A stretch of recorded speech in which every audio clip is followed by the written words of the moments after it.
and welcome to Divinely Empowered with Antonia. Hello, Adam. How are you?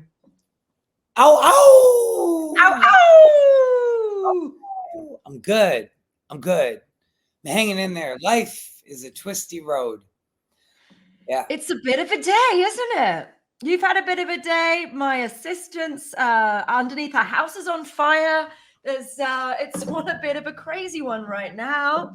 We were wondering what the psychic attack would be with you and I working together. It seems to be fire and sickiness. Yeah, you know, the devil would be slacking if he just let this all happen. It's on him. I mean, he fucked up. We're still here. So, hi, everybody. Hi, everyone. Okay, so everyone who doesn't know Adam, he is 50 Stages of Consciousness. He's had a lot of very big pages that keep getting taken down because he tells the truth. And he's a shamanic pirate. So this is not for the faint-hearted. There may be swearing. There may be talk about things that you are not comfortable with. It's interesting. It's informative. It's truthful, but it's not for everyone. So I just wanted to give you a little heads up because Adam is a wild child. Yeah, like I think the highest vibratory field that one could emit is probably authenticity. And when you start towards the weak cucks of the world who are like offended by words, it's kind of like, first off, you're not my people, you're a bitch, and your parents should be ashamed for raising you. So that's cool. But also, like, you know, maybe you should focus on the content and actually like digest. Maybe there's something super useful that's coming from this shit talking mouth. And not to mention, biggest thing, the fucking cracks are where the light gets in. So like crack little fucking seeds. You're too sensitive. Agreed. So, yeah. Just for everyone to know that you may get offended and that might be a good thing. It'll help you heal. We've got to know, you know, the thing is we need to face our stuff head on and we need to deal with our things. So if it is that you're getting offended about something, why is it that you're getting offended and what's going on with you that makes you so upset? Because anyone should be able to say things to you. Sticks and stones may break my bones, but words will never hurt me. If people remember the old adage, like if some random person that you don't know on the internet starts saying something, shit talking you, who cares? I mean, and why, you know, I think it's a lot about how the integrity that we have in our lives. Do we trust ourselves? Do we trust our opinions? Do we trust the people who are around us? If we're always lying to ourselves, to other people, I think that we lose our own integrity and our sense of self and our sense of happiness and a sense of knowing ourselves. And then things can get in. If we're lying all the time, we can't trust ourselves. And then other people's opinions matter more. The more integrity you have, the more truthful you are to yourself and to everybody else, the less other people's opinions matter. So if you're living a life of lies, you shouldn't. It's going to hurt you. It's so hard to live a life of, like, if you look around society right now and you look for truth, if you're in a city, you have there's no semblance of natural order. There's no like unfiltered, unrefined divinity there. The forests are where you find God. God is just God, universe, spirit, source, Christ consciousness, whatever the fuck you want to call it. It's completely irrelevant to me. The fact is that the societies are engineered to keep you in this little box to make you think that, like, you know, you're separate from the earth is what society is teaching us. You're separate from the earth. God makes mistakes, or even worse, God doesn't exist. And at the end of the day, there's an energy field that permeates all life, and a place that is divinely manifested. Like, you can look at divine intelligence and see what the fuck it does with the spirals and the codes that penetrate everything in the forest, where it's for rest. So I spent 10 years traveling around in South and Central America. And I'm not actually a shaman, by the way. If you ever hear a white person say that, just take it with a grain of salt. There's shamanic activities. I do a lot of chemicals. I don't know if you could call me a shaman. I'm not a shaman. I'm a medicine man, because when people get sick, they come to me and they get healed, just like you're a medicine woman. But whenever I get like that limp handshake from a white dude somewhere in fucking Colombia, is like, I'm a shaman. I'm like, yeah, that's cool. It's cool. Yeah, I know. I find that strange too. You did ayahuasca 742 times and you still haven't fucking learned. Oh, you're such a shaman. Oh, yeah. Tell me more about your ketamine experiences, bro. Wow, you're so enlightened. Let me suck your dick. And this is what you can expect from Adam. From here. So if you're already like on the edge, just tune it out. The right people will show up. I'm not worried about opinions. There's no lions on the planet, by the way. They're sitting there going, I wonder what the fuck that gazelle's thinking about me. No, motherfucker, he eats that little puto. He doesn't give a shit what it thinks about. It doesn't have fucking opinions, nothing. I love you, like truly, deeply, honestly, madly. I love you more than you probably know. And I don't even like me most days, but I definitely don't give a fuck about people's opinions. I think we need more of that in the world. I'm a man, dude. If I give a fuck about everybody's opinion, I wouldn't be out here protecting and defending and providing and just be some fucking cuck simp at a fucking 9-to-5 job, hating my life, going home to a wife that cheats on me with kids that don't respect me, for driving a car that I can't afford so I can look cool in front of everybody else so nobody knows my wife's banging the neighbor. Fuck out of here. Not funny, dude. So mediocre. And we don't want mediocre, do we? We want magic. Fuck no. Death before dishonor. Not what I'm about. Are we doing good so far? Am I keeping it? Is this exactly what you expected, or what did you expect? I don't know. It's just fun to talk to you. And I just think, you've got a different side of doing things than I do. And I think that we're both doing magical, amazing things. And it's just good to sort of talk about things. Well, you're a lady, dude. If you talk like I talked, it would be like, what the fuck? What the fuck? You can't do that. You're supposed to be soft and delicate. Like, I hammer things and break them apart, and you're like, oh, come here, dear. I'll heal you. But it takes two sides of that. There has to be a break. I hammer things and break them apart. I think it's vital that you hammer things and break them apart. And I'm always a pioneer in all this sort of stuff. I'm always coming up with new theories about what diseases are, and it is smashing paradigms, and it is changing the way you're thinking. I'm a bit of a I bash things up. I have to be a bit of an Incredible Hulk with things and actually break things to be able to, you have to break things before you can fix them sometimes. If it's not broken, why would you fix it? Yeah. What the fuck? You have to. You need to disassemble things to understand what they truly are. It's more like an engineer. I'd say I was more of an engineer, I guess. Yeah, you're more like an etheric engineer. There's a cool thing I wanted to reference here. Like, the California Redwoods, those massive trees that get to 300 feet tall, General Sherman and all that big red. Have you seen them in Northern Cali? Have you been out to the forest? I've not seen them in Northern Cali. I've seen pictures of them. Dude, let me tell you, I lived in those forests for 6 months. I just kind of sometimes take up and I'll go camping and I'll just end up staying.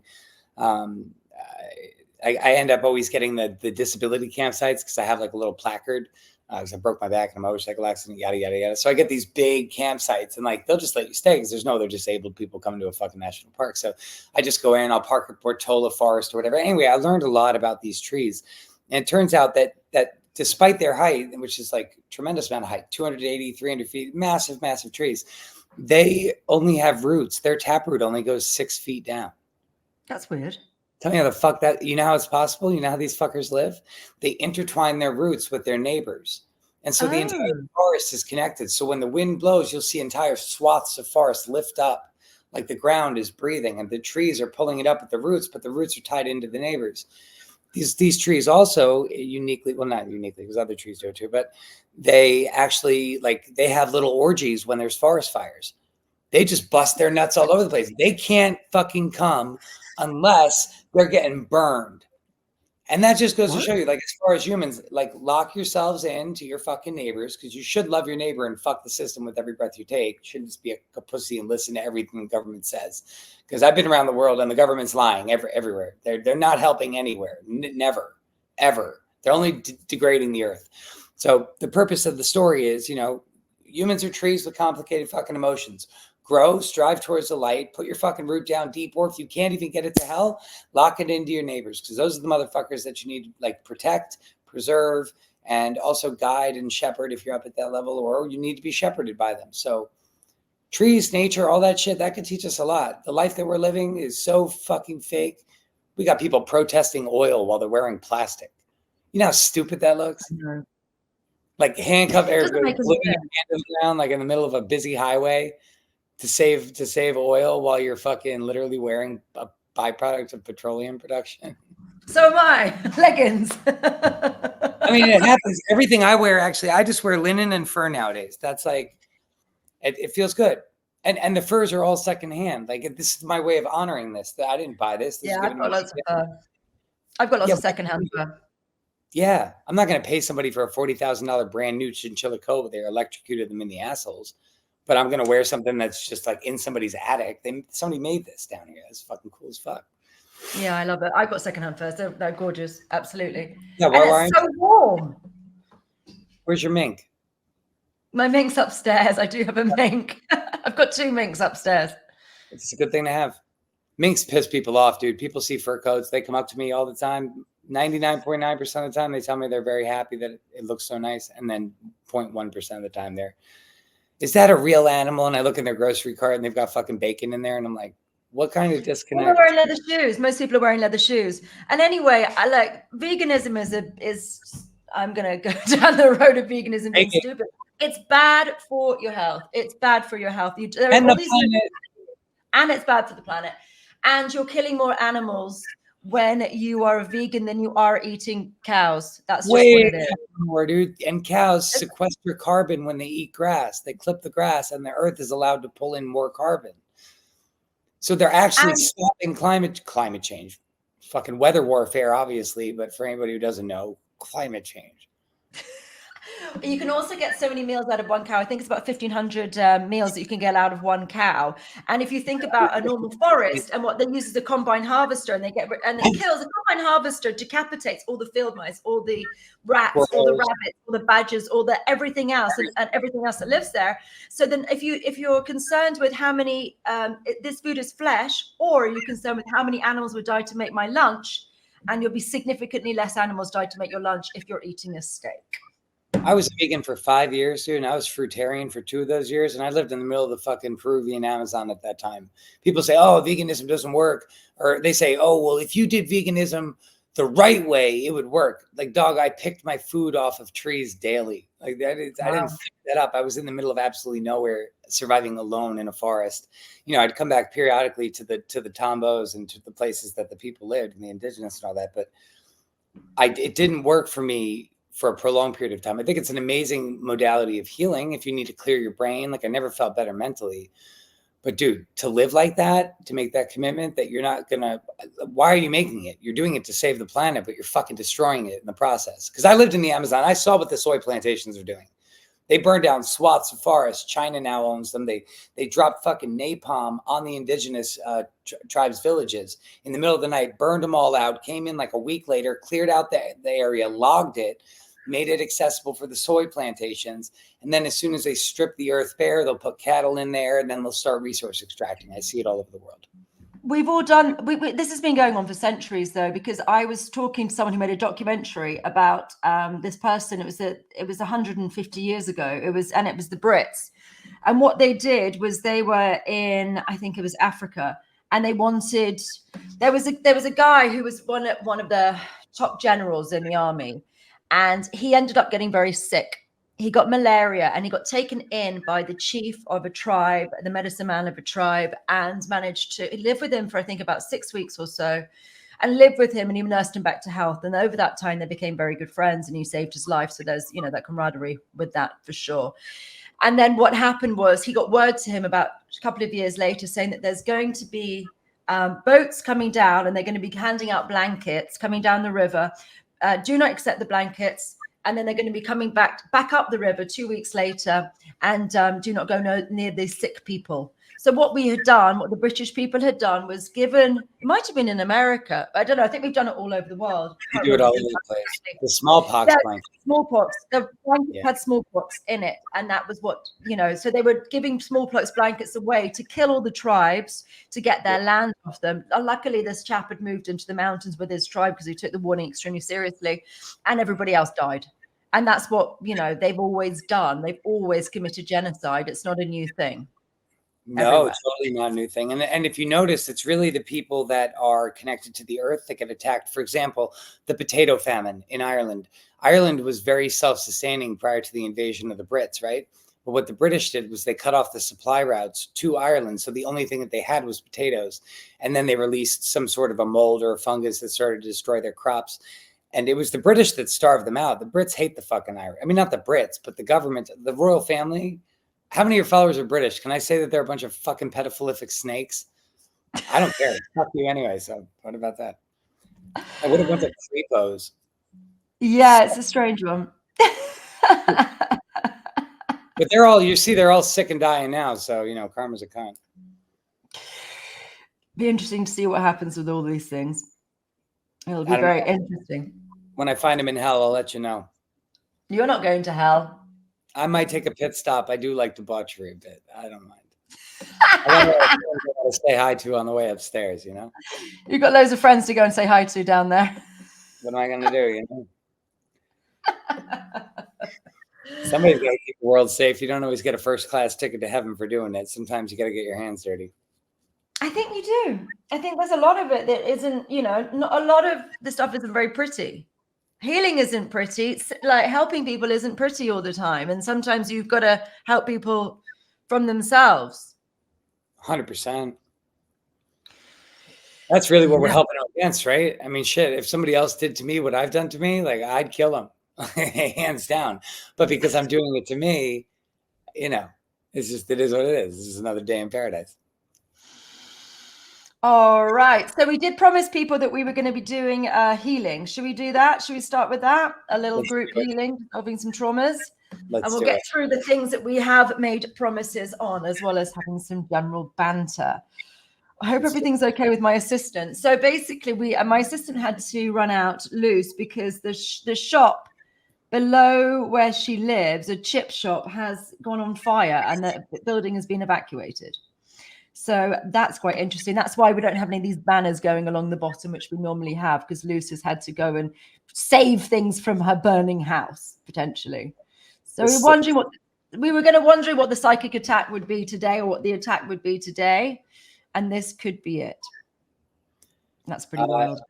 It got me too. Honestly, every time I try to do something like this where people aren't going to end up benefiting, there's always some sort of a loop that gets thrown. And I'm just kind of used to it at this point. So am I. And it didn't come for me. I had a great day. I just got back from Austin yesterday. And I thought I would be a bit more tired today, but I slept 15 hours and then I was like, I feel like training. So I just like a weights class and I'm here and I feel great. So I was all right. I seem to be immune to it now and everyone else gets done. I mean, I open myself up to bullshit all the time, but I don't think it's anything that's new. I got toes in all the waters, It's nice. I like it. It's good. See, it makes my third eye vein pump right there. That's good stuff. That's the blood flow. No danger, no dead. All right, so let's do that. So we'll start. I want to just do a group healing, and obviously we'll do it for you as well. So Adam, you get involved. So we'll do that just so that everyone gets that taste of what I do, and then we'll talk more about what I do and what you do, and then just sort of have a nice chit chat. All right. So basically, what it is I dissolve traumas and diseases, and I'm going to tell you what the nature of diseases really are as well, and my new discoveries. But we're just going to start with. Hang on, there are some messages coming through.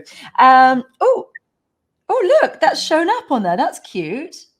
Sorry, I didn't know that I could click that. I normally have my assistant do that. So we had an oh no from Trish. Ah, that's cool. Okay, how do you get rid of that now? Okay. Okay, cool. All right, so what I'm going to do is I'm going to do this group healing. So what I would like people to do is emotion is energy. Start with that. Emotion, emotion, energy, emotion. So when you hang around somebody who's sad or angry or upset, you spend 2 minutes speaking with them and you can feel it. You can feel the emotion in the air. I don't know what's going on. We got Adam's coat to look at. Yo, I got myself on the live feed. So the live feed, I think, is going. Oh, good. Yeah, I think we did it. Was it not on the live feed before? Not that I'm aware of, but it is now. Hi, everyone who's just joined us from Adam's live feed as well. If that wasn't working before, it is now. So, that's strange. I thought it was linked. It's got that. It had a tick on it. It was linked, but it required me to actually turning it on. Apparently. Oh. Now I'm just trying to get conscious. I'm just trying to. I probably should have checked that before. It does say you are live now if you look at it on the StreamYard. Oh, it's okay. Everybody makes mistakes. Also, I'm not technologically involved, nor do I want to be. Okay, I think I'm good. Hey. No, we got it. Okay, add to stage. We don't need to add you to the stage. Oh, but there's another one. How is that? Do we need to add you to the stage again? That's a bit bizarre, but two of me. Oh, that's it. No, we'll do that. They don't want that. Oh, that's not gonna work. Okay, cool. All right. So basically, emotion is energy. Think about the word emotional energy, emotion. So what I can do is delete the emotions around illnesses or just in your emotions. So, but everyone knows about this. You know when you hang around someone who's sad or angry, upset, you spend 2 seconds with them, you can feel it. They radiate that depression or that anxiety. You're around an anxious person, it makes you feel anxious. Or if you're around a happy person, you get elated. You can feel people's emotion. It's like it's in the air. And everyone, that's just basic empathy. So what I've done is I've taken empathy to the next level, and now I can dissolve emotions that people have, and then that will lead on to what diseases are, and we'll get into the hardware and software of disease as well. But just as a demonstration, I wanted to dissolve people's traumas so that they can now understand a bit more about what diseases truly are, and we'll sort of build into that gradually. But we're going to start by dissolving emotions for people. So everyone who's watching at home, welcome. And we're going to, so just think about, hi everybody. And if you're watching live, that's great. If you're watching it later, that's no problem. This will still work. And if you want to refer back to this anytime to work on an emotion that you may have or anything which is troubling you, please come back and watch this video anytime you like. It will continue to work in the recorded medium. So basically, it's saying that you need to add me. It says only the host can see you. The host may add. Yeah, but then you've got that. If we mute you there you go. Is that working? That works for me. It works for me. Okay, you've got 2 cameras then. It's weird, but I'm better at all angles, so fuck it. All right. Is it better to put me that side or you? I don't know. No, probably. No, sandwich. Let's do a sandwich. Let's in Antonia. We make like a fucking, I don't know what this is. This is basically fish and chips. I'll be the chips. You be the fish. And we'll fix people. Like a fish and chip basket. Hi, everyone who's just joined us. Okay, so now that should be working. Exciting. All right. Good to go. It says we're live anyway, so fine. Okay. Is it working on your page? Can you see it on your page? I'm going to have a look through your page and just double check it. Let's have a look. It's on your podcast page, isn't it? Yep. Yeah, where is it? 50 Shades of Consciousness is banned from doing live feeds because I'm a liar. Oh dear. Yeah, that's live? Well, I can't see it on your page. Well, also that's a form of censorship in and of itself. I'm checking on one of my other phones. Give me 1 second. I'll see if it's pulled up. Yeah, it's the podcast one. Can anyone see it on Adam's? It says I'm in the show. I can't see it on there. Well, they might just be hiding it from people. Hold on, I'll tell you in a second. Does anyone see it? Is anyone watching from Adam's 50 Shades of Consciousness podcast page? If anyone is, can you let us know in the comments, please? God, the censorship is so ridiculous these days. What an absurdity. I know, it's because you tell the truth that pisses people off. Yeah, I like pissing people off. I know that. I got kidnapped in LA for a post I made. Did I ever tell you about this?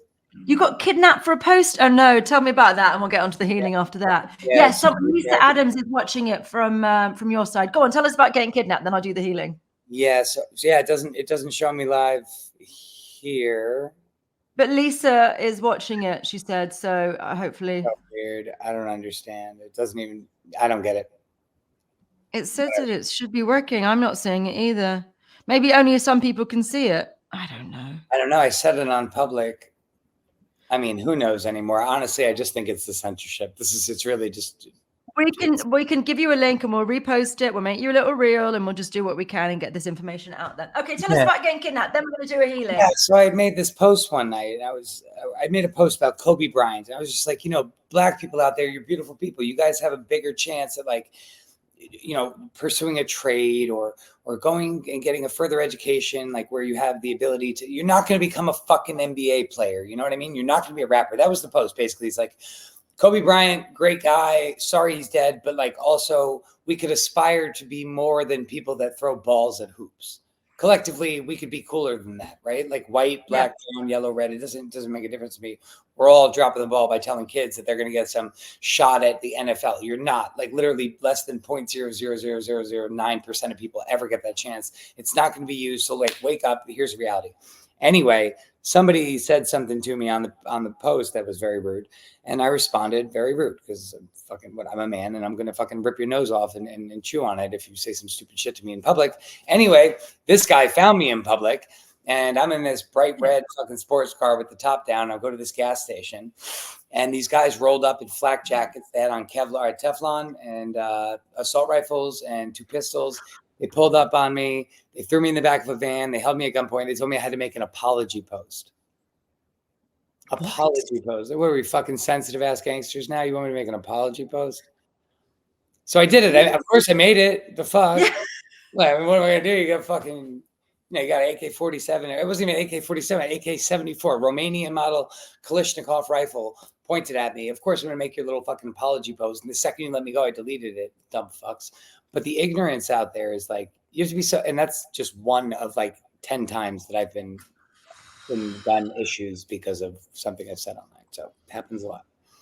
Yeah, I've just had the spiritual side of it where they've tried to kill me. I've had home invasions from like invisible ETs, like stomping around my house, and had to get rescued by Lord Ashtar because there was literal people in my house. I mean, you can see it because the lights were tripped and the lights were on, the table was kicked over, there was fighting inside the house, but they came to either kidnap me or to kill me. I'm not sure which one, probably a bit of both. So, but I've not had it in the physical. I've had it in the energetic. Well, I think that was physical. I just think that they were cloaked or something. But they were fighting. You could hear the punching and the stamping and things like that. They were definitely in my house, and I got rescued. Yeah, it happens. Yeah. I mean, it really does. It's like we're in the middle of a spiritual war. Most people don't realize it. There's like 2 forces on this earth, and the lesser one has principalities and the places of power, and the other one is the eternal power. So, you know. Well, what people don't realize as well is that a lot of the things that are going wrong in people's lives are actually to do with this warfare and to do with demons and a lot of the things. And also, if you act without integrity and if you act without love and you act without care and things, and you're just an asshole, what happens, unfortunately, is you get hit back. You open the floodgates and the demons come for you, and things happen which are not fun for you. So you'll end up having an accident, or things will go wrong, or things will break, or things won't work. And that's actually an attack. So many of the things which are happening in people's lives is because you're not acting from the highest good for all. So, and notice if you are not kind to others, how your life falls to shit. Yeah, that's a fact. When I was a douchebag, I had douchebaggy things happen to me. It's not that complicated. All right, let's get to the healing that we promised ages ago. All right, don't be a douchebag, otherwise douchebaggy things happen to you. Douchebaggy things. Crazy world. All right. So, okay. So what I was saying is that emotions can be deleted. So most people can feel emotions. You can feel when someone's happy. You can feel when someone's sad. I've taken it to the next stage, and I can delete emotions. So all I need you to do is think about something which is upsetting, grade it out of 10, 10 being the most upsetting and 0 being non-existent. And what I'll do is delete those associated emotions, and it will go, and you just won't care about it anymore. At the end, it will be empty of emotions. You just will be free. You just won't care. So that's what we're going to be doing next. So has everyone got something that they can think of that they'd like me to delete? Adam can do it too, and just grade it out of 10. So if you can feel it, I can heal it. So you just need to be able to feel it. And I'll do that now. So let's go. Okay, so get that out of 10. And now I will delete the stuck emotions.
Okay.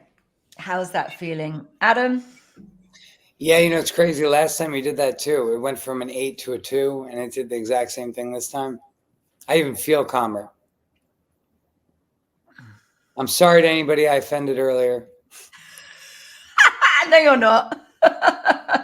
Yeah, I feel a lot calmer right now. So I'm like not actually apologetic, but like part of me recognizes that you needed to toughen up. Gotcha. No, but I am sorry. Sort of ish. All right. How is that for everyone else? So we've got some people watching the live stream. Does anyone want to put in the comments on any of the mediums that you're on, whether you're on YouTube or Instagram or wherever you might be? Put in the comments how that's feeling to us, and then we'll keep going and talking about magic. So you can learn all these things as well. These are all available to you to be learning how to dissolve traumas. And it's all on my website, divineempowerment.com. And you can do level 1, which is normally £333, which is $420, I believe, for £75, which is about $100. So, yeah, if you just use the code MAGIC, just the code MAGIC, that's all you need to do, the code MAGIC. And we would have this thing along the bottom, this banner saying divineempowerment.com to go and get to it. But as I said, my assistant's house is on fire. So is that your website, divineempowerment.com? Yeah. That's a great name. Thank you. It's a good name. Yeah. Divine Empowerment. I've got .co.uk and .com, divineempowerment.com. So I got both of them. Yeah. So that's really useful. So if you just go on there and then go to the classes, and you can learn how to dissolve traumas for yourself. Or you can come on my subscription service. We're going to talk about that later. Still feeling tight in my chest where the trauma resonates. So Lisa, has it gone down at all? And how big of a trauma were you trying to do? It may be that you were doing something which is like a compounded trauma. We were working on like a single trauma. If you were in maybe an abusive relationship or something like that, then it's a compounded trauma. It's in something that happened many, many times. If that's what you've got, then I suggest you have a look at my YouTube, Divine Empowerment, or Antonio Harmer, Divine Empowerment. And there are loads of videos of me doing healings, or the subscription service, or learn for yourself, because it seems like you might have more to be done, or just rewatch this video, same thing. Anna has said, I felt a strong energy and a white light that appears as soon as I close my eyes. Fantastic. Janie has said from an 8 to a 2, and Lynn said, thanks, less intense. Perfect. Well, we've established that emotion is energy, and that we can affect emotions with energy quite quickly and easily. So that's something. It's all energy. Everything's energy. Yeah, Nikola Tesla, he was the one who said the quote, once we start thinking in terms of vibration and frequency, we'll understand the universe. And then you look at everything as basically sound waves manifested through light. So like the double slit test even proves, like if you shoot a laser or photons through 2 slits and one is observed, the waves will turn to particles. If it's not observed, the waves remain waves. So your conscious observation actually shapes and dictates the physical reality around you, which means that you're in control. So if you're having a shitty experience, it's because you're a shitty pilot. So you have to get better with piloting the experience. If you're going to be emanating the vibrations of negativity all the time, you're not going to feel good, because you're just going to bring more negativity. It's the law of attraction. It's the dark side of the law of attraction, which I talk about in my book. It's really important that people know this. So we're all talking about the law of attraction and bringing in what you want. If you've got things in your field which you hate, which are not good, you're going to be bringing that in as well. So for example, if there was infidelity in your house growing up, and maybe you don't even know about it, but that was still happening and you were still in that vibration about it, then you will have that in your energetic field, and it's like attracting light. So you will attract partners who cheat on you. That's what happens until you clear that out of your field. Go on. No, you're right. That's very real. Most people don't even understand what their traumas are. Like I'm in a relationship right now. You don't really realize how fucked you are until you're dating somebody and doing your best. And then you realize that you've literally taken on every negative trait of every person you've ever met in your life. And seriously, and then you realize, oh shit, I've become literally the abyss trying to fight it. And that's the way that it is. Energetically, you don't know your trauma until you're in a position where you get to relive it, which is sucky, but it is what it is. It is what it is. And relationships are an important place to learn, as long as you're introspective and you're actually willing to go and look at yourself and change and grow. Not fun. People think relationships are supposed to be like honky-dory, like we're just gonna love each other and snuggle up every night and go to bed. Nah, motherfucker. She's gonna snore and you're gonna fucking realize that you're fucking overbearing and you're gonna become all sorts of confused about your financial status, and your whole life's gonna get fucked up. But at the end of it, you're gonna find that if you have somebody that's loyal and willing to sit there with you through it, you have a partner which you can grow. And men and women should be doing this thing, in my humble opinion, which is really worth jack shit, but here it is. Men and women should be moving up in a way like this. Instead of doing this melding thing that they do, like one becomes the other and they end up like becoming this thing. No. You're supposed to like go up, a blue light and a pink light twisting upwards together, not meshing, just growing. Yeah, because you don't want to become codependent and too intertwined with the other person, because they get boring. If you're codependent with someone around, thinking like them and doing everything all the time, then you end up, there's none of that spark, there's none of that attraction. You kind of need to be away from each other to still want to come together and to be attracted to each other in that way. Otherwise it gets boring and you become sort of too intertwined and you lose your independence and you lose how you think. You want to know something crazy? Tell me. Have you ever met a single guy with erectile dysfunction? My ex used to have to take things because he had a hip surgery. So he used to have to take Viagra. No. Come on, organic. I don't want to talk about blood flow to the penis. Come on. What do you mean erectile dysfunction? Have you ever met a single man that can't get it up the first time he's sleeping with a woman? No, I think they probably can. The first time. Right. So there's something to be said about that, because a lot of people are in relationships that are just fraudulent. So they end up with these people and erectile dysfunction comes. It's like fighting is healthy, like arguing in a respectful way, voicing your opinions and shit, totally healthy. The second that you're unable to forgive or forget or work through or work past things, that's when there comes, like if the guy is hyper obsessed with the woman, or the girl is hyper obsessed with the man gets repelled by the hyper obsession, or the woman gets repelled by the hyper obsession. There has to be balance. And if there's not balance, then you get my dick works all the time in or out of a relationship, but I could totally understand how some motherfucker that's been, married 30 years to somebody who hates him would not want to bang. Yeah, but I think you do get to the stage where you get less attracted to people, because my ex he was angry and was just shouting at me every day about absolutely nothing. And then he was just having tantrums all the time.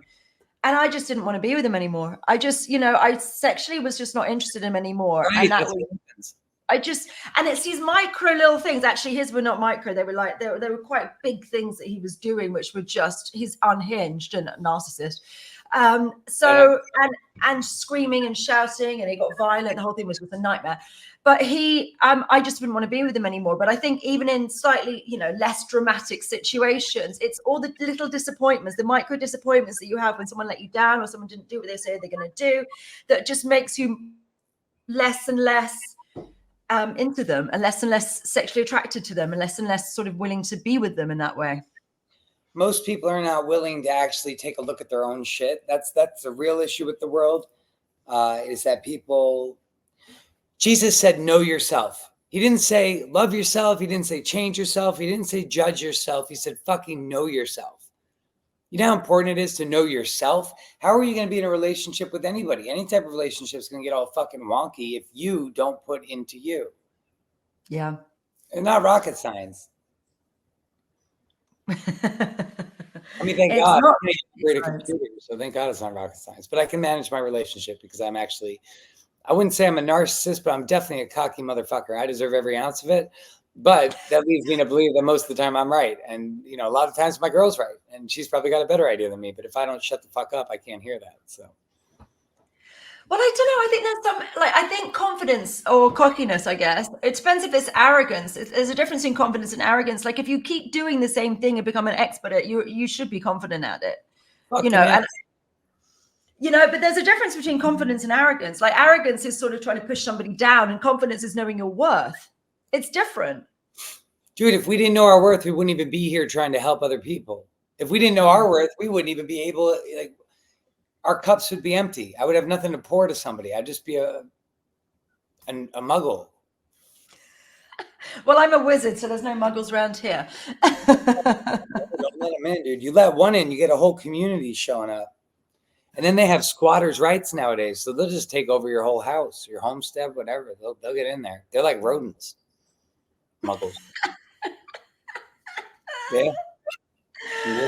All right, so let's start talking about some disease stuff, because we do have a vague agenda about what we said we were going to be talking about. So I thought we should do some of that. Do it. You in a gangster pimp coat. Dude, coyote, man. Farmers kill these things because they kill their livestock. And somebody got this for me as a gift. But it is like, that is the most pimp. I mean, it is pimp. Yeah. The IRS is like looking at me like, please, may I have some more? Please. May I have some more porridge? I'm like, it was a gift, dog, and it's a fucking $60 coat anyway, made by a farmer. Fuck you. No, you cannot have my porridge, you sick degenerates. Don't you have some fucking children to fuck or sell on the black market, you fucking bastards? Okay. All right. Is everyone still here? We've still got some people here. Yeah, I'm glad. It's good. The people on my page will definitely watch it. So you got a good 66. Incidentally, I have 66.6K right now. Yeah. Why is that? That's, do you know what I looked up 666 the other day. I ended up, I got a bill I stayed in a hotel with a friend of mine who's actually one of my practitioners, students. We stayed in this nice hotel, and our like food bill and drinks and whatever, we had to our bill was 666. And I was like, that was quite strange. So I looked up 666, and it's about finances. It's about sort of direction with finances. It's actually nothing to do with the bad guys.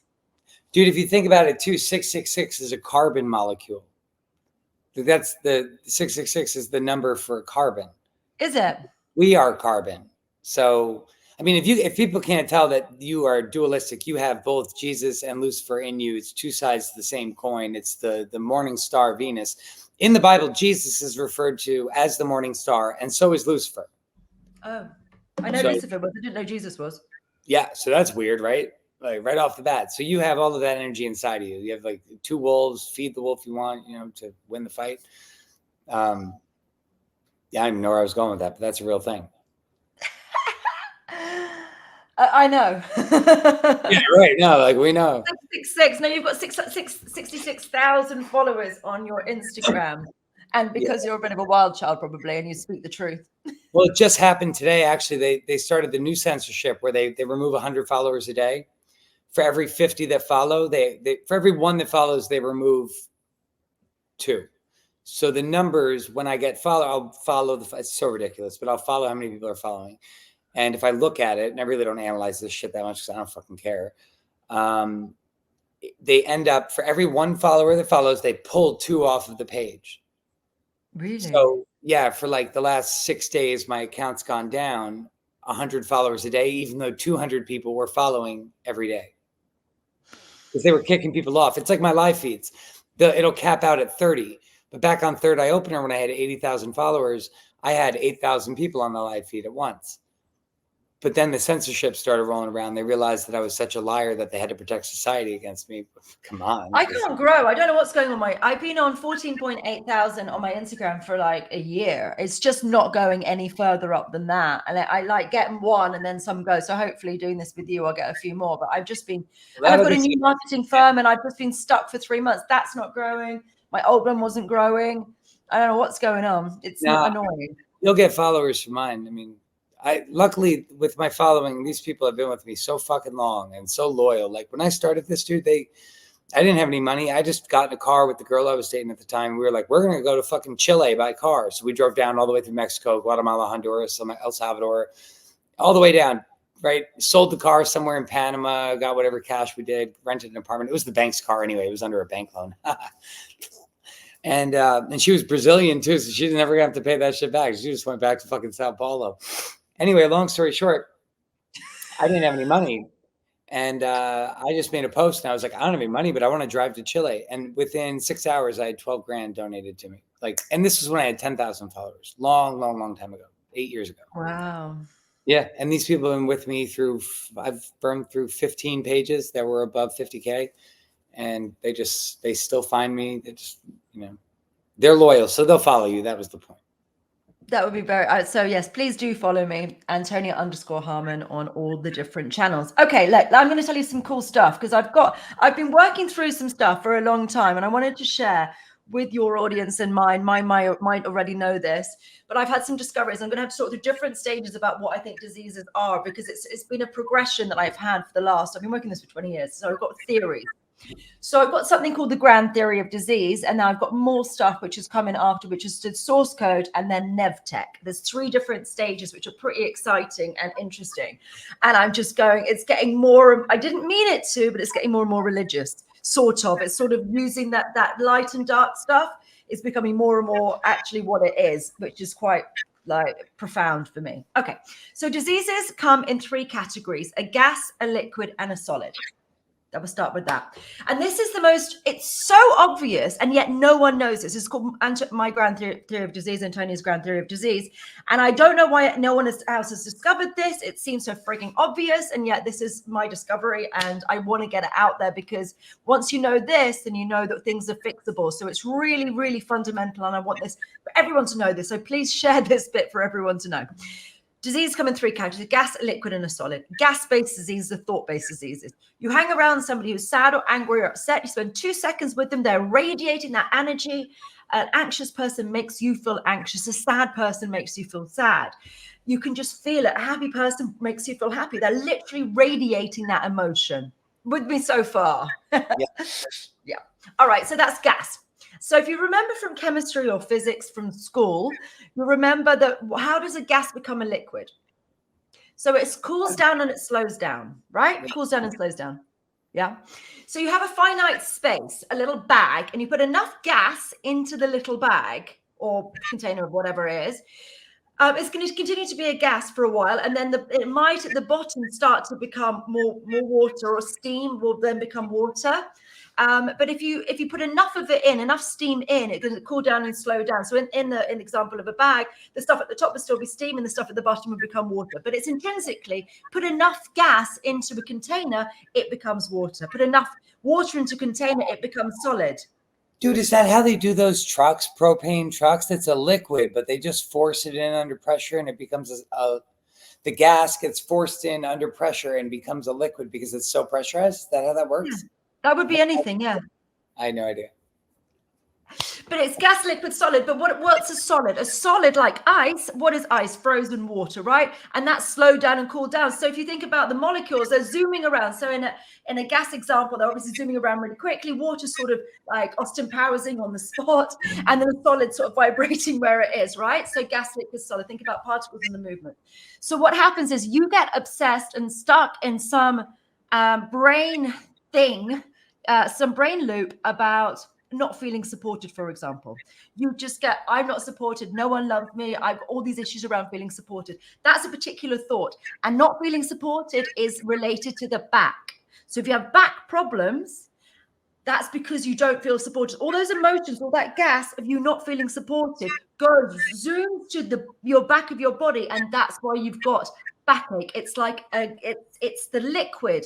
A pain is like a liquid. You think about backache. Sometimes it's at 2 out of 10. Sometimes it's 10 out of 10. It moves around like a fluid. It isn't in the same place, and its intensity changes. It zooms in and zooms out. So if you notice, your backache is worse when you're not feeling supported, when you're feeling upset and unloved. That's when your backache intensifies, and that's to do with the quality of your thoughts, and they go specifically to your back area. Make sense so far? It actually makes a lot of sense. By the way, it's the same thing you see in the plant kingdom. I'm in my head, I can see how this kind of is. What you're speaking about is very similar to what happens in the natural world. So keep going. Yeah. I'm curious. Okay, so then if you think about, a liquid disease, chronic pain, it moves out, fibromyalgia, fixed fibromyalgia in loads of people, backache fixed in loads of people. A cyst is a ball of fluid. And what that is you, it's a lot about resenting your partner. So interestingly, as I've mentioned my ex-partner today already, I may as well keep talking about him a bit, won't mention his name. I ended up with an ovarian cyst. I can show you actually. Let me get it on the screen on my phone. I ended up with an ovarian cyst. And my ovarian cyst, interestingly, his ex-partner also had an ovarian cyst. So that's interesting that we both had the same emotions because we were resentful because he was having tantrums all the time. And we didn't like that. And I've got a text that tells you the emotions behind disease. And I was in loads of pain and it was this ovarian cyst. So I managed to work on the emotions of it. And if we can see that, Okay, so that side there, I can't do it. I haven't got my assistants. Okay, so see that bubble? That bubble on this side, the bubble is my cyst, which was about the size of a golf ball. And then on the other side, it's gone. It was gone within a couple of weeks. It went within 3 days because I worked on the emotions which had caused it, deleted the emotions from my consciousness. And after 3 days, I felt it just lightly pop, not like a burst. It was like, and it just popped and I just deleted it and it was gone in 3 days, my ovarian cyst. And there's a scan to prove it. And they didn't believe me. They thought, what the hell's happened with that? But that was the emotions about being resentful because of the tantrums that I was subjected to. And so you've got liquid-based diseases, which is a cyst. It's a ball of fluid, and chronic pain it moves around the body like a fluid. And then a solid-based disease, it's more and more of thoughts, more and more of you getting stuck thinking about whatever it is which is troubling you because you're being inauthentic, you're in a relationship you don't like, you're in a life you don't like, and you're sitting there and lamenting on how crap everything is. That is what's causing your illness. It's those thoughts, or it's your grief, or it's your rejection, or your betrayal, or whatever it is, but you getting fixated on thinking about how bad things are for years, then forms these diseases. So a solid-based disease like a tumor is just a compression, like ice is a compression of water, because you've got so much of that gas, so many of those thoughts compressed over time to make it into a solid-based disease. A malignant tumor, so obviously you've got benign tumors and malignant tumors. So what's really interesting, a benign tumor is just a solid lump. It's just a hard lump. A malignant tumor, which is the ones which are cancerous, are ones which have started to spread. And what they've done is they're normally capsulated in it's the medical word is capsulated. They're in a capsule. And what happens is they burst. And so that becomes a liquid. Comes in and biopsies it, just opens it. Even in the event it doesn't burst, the doctor's like, we need to know what's in there. And they slice it open. Yeah, then it spreads, and that's what it does. It's the same. So it's this hard lump, and then suddenly it becomes liquid and starts spreading. It's because it's just you've let it out of the space because it was compressed, and suddenly you make a little hole in it, and it starts to then spread around the body. So that's what a malignant tumor is. So I've had really good success with benign tumors. Malignant tumors, I've not quite got there yet. But one of my lovely practitioners, Spring, had a benign uterine. No, yeah, she had a benign tumor as well. I think it was uterine. And she we were waiting to get the scans. We were trying to chase them. We're having troubles getting them. But she was in loads of pain. And then she was unable to get out of bed. She was doubled over in pain. And then then she called me and said, look, I'm in all this pain. And I used the next thing I'm about to talk about, which is deleting source code. I deleted the source code for her benign uterine tumor. And then the following day, she was able to cycle and do yoga. And the day after that, she went and had another scan after 48 hours. And there was just a shadow of it. It was gone after 48 hours. I believe it. Whoop, whoop. Yeah. Yeah, so we're waiting for the scans on that. So that was pretty exciting. And that's source code. So the one beyond this, so we've got the solid liquid gas. The next bit is to do with source code. Source code is like the matrix. So if you think about how everything's made out of coding, like everything, it's like we're living in the matrix. It's getting more and more that we're living in. I know, but I'm proving it with my work. And it's just, it's one thing, it can be conceptual. And there's another thing, you reprogramming the matrix and diseases falling out of people. That's when it gets pretty cool. Agreed. Yeah. So what it is if you think about the source code, every computer game or every program on the computer has got a source code, and then there are adaptations of the original code in the source code. And what I've been able to do is tap into the source code and delete the source code, or reprogram the source code for example, her issue. And then, her benign tumor fell out of her within 24 hours, basically. It was gone. And then, we only saw it after 48. So that's really cool. But the new stuff is about hardware and software. Now, this is really exciting because I've got a pretty good success rate. As I said, I haven't really got to malignant tumors have been beyond me, and they may still be beyond me. I don't know. I haven't even tried with my new stuff. but benign is good, and I can do. I'm pretty good at most diseases, and I've probably got about an 80% success rate on most things. It's pretty consistent. But then I'm like, why can't I do all of them? What the hell is going on, and why can't I do all of them? And then I had this realization a couple of weeks ago. This is a world exclusive. Da, da, da. Woo! I started thinking about faith healers. So my Zumba instructor, weirdly, I was teaching my level 14 class just a couple of weeks ago. And I was like, what the hell am I teaching? And it's getting tighter and tighter. I've always thought it's a need to know basis, and I don't need to know. But we spoke to some of the spirit guides and a lot of Ashtar and people.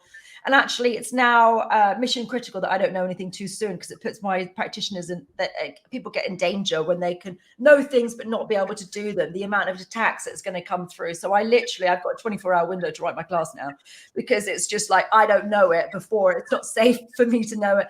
Probably not me so much, because I'm really adaptable and I can fix things. But I tell other people about it, they're going to get attacked and they can't do anything about it. And it's just, it's not mission safe to be able to do that now. So it's like last second. So on the day before I'm teaching the class, I don't know what I'm teaching. I've got people waiting. No one knows. It'll work out. It's getting tighter and tighter, the window, but it always works out. And it's always brilliant. It's really exciting. Anyway, I went to Zumba. And my Zumba teacher was telling me about her grandfather, who was a faith healer. Now, she had loads of warts on the heel of her hand, and she'd taken all the ointments and pills and all these other things that she was given, and she couldn't get rid of her warts. So she went to her grandfather and said, oh, she's got these warts. And he just touched her hand and just went like that and went, it'll be gone, it'll be gone. And by the morning, it was completely healed. What the hell was he doing? That was what I was wondering, is what the hell was he doing, and what the hell am I missing? Because we should be able to do that, and we can't. What is that? I mean, I have managed to turn things around like a cold sore, and I could have managed to get them to retract into themselves. But that 24 hours is really good. I mean, I've done psoriasis has been gone in like 5 days, but 24-hour windows. Yeah, I've done psoriasis loads of times. For anybody that's out there that has or thinks they have herpes, research the parasite component to herpes. It is not, personally, I don't subscribe to virus theory or germ theory or any of that. I subscribe to terrain theory. But if you're out there and you're struggling with that, just know that there's actually not the virus that we're thinking is herpes. It doesn't exist. And it's more a parasite that lives in your spine and stays dormant, and stress brings it out. So just heads up. Useful thing to know. Yeah, I had a cold sore. I managed to get rid of it. But I used to get them loads as a kid. And then I worked on it and deleted whatever I deleted. Maybe I deleted the parasite. But yeah, it was gone. I've never had a cold sore since. But I worked on my friend's sister the other day when she was driving, and she was trying to find a chemist. And I was like, I'll just delete that. And then it just retracted into itself and was completely gone. So maybe the parasite that I'm killing. What? Have you ever fasted? Yes. I did a 26-day fast in Joshua Tree. I ate watermelons and chased kangaroo rats for 26 days while doing Kundalini yoga and just praying and breathing and shit. Long story short, when I was a kid at like 6 years old, I started getting cold sores. And I thought it was because I got it from my parents or whatever it was. We're all trained to think you're catching it from somebody else. Well, I was eating chicken my whole life, where this parasite comes from. So understandably. Anyway, I'm in Joshua Tree. I do this 26-day fast. On day 26, I was going for 40 days. I ended up getting a cold sore like that. Like, I swear to God, dude, like my entire face, because you go into what's called a healing crisis when you do things like fasting in general. If you do it long enough, your body has time to fight off the weak cells. So long story short, I ended up getting this massive, massive cold sore, like down my chin, the whole nine. Anyway, after that, my body had a chance to attack that parasite, attack that virus, and it fought it off. I haven't had one since. Golly. All right. So hardware and software of disease. So I've discovered that all right. So yeah, deleting the source code initially. So you're deleting the source code, the programming of the disease. And then I've discovered this new stuff. So hardware and software. So if anyone has ever had a mobile phone, I think we probably all have, you'll know that when it goes wrong, there's either a hardware issue or a software issue. And the software is the programming and the hardware is the physicality of the phone. So you can often fix it with software, but you cannot fix a hardware issue with software. It's like something's actually broken on the inside. There's something solid in there, which is the problem, right? It's not just the programming, and often software issues can be fixed by doing hardware, but not so. Software.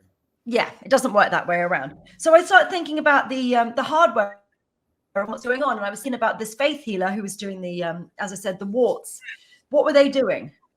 And then I started thinking about some of the wild, the American ones who get people out of wheelchairs and go, by the power of God, and do that like weird stuff. Churches, dude. Yeah, in the South, they're not playing around.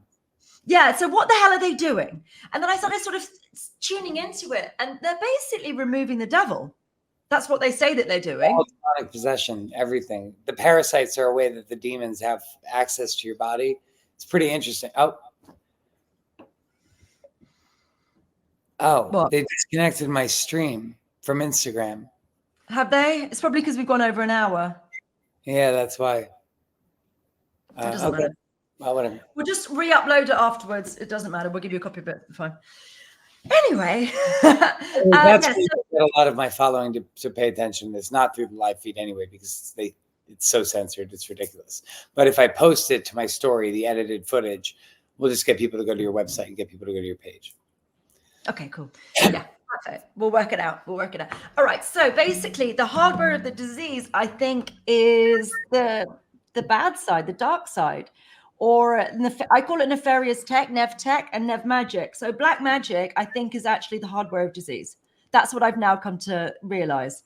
So it's got the software is the emotional stuff, and the hardware is the black magic on the nefarious technology or the dark stuff.